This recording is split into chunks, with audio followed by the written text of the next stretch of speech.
In this video, I'll break down how to qualify for the Caregiver Tax Credit, a helpful benefit for those caring for a loved one who needs support due to age, illness, or disability. Let's jump right in. First, you must be supporting a dependent relative, like a parent, grandparent, child, sibling, or other qualifying family member who lives with you or depends on you financially.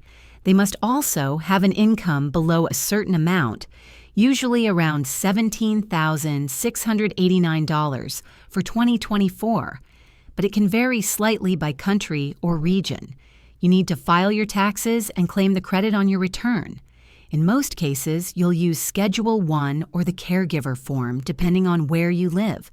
If you're in the U.S., you may qualify for the credit for other dependents, while in Canada, it's the caregiver credit, and it can give you hundreds back when you file. Keep in mind, you don't have to be their legal guardian to qualify, just the main person financially supporting them. Also, if the person you're caring for has some income, they still might qualify as long as it's under the limit. Quick tip: make sure to keep records of how much you spend on their care, things like medical bills, housing, or food, because it could help with other credits too.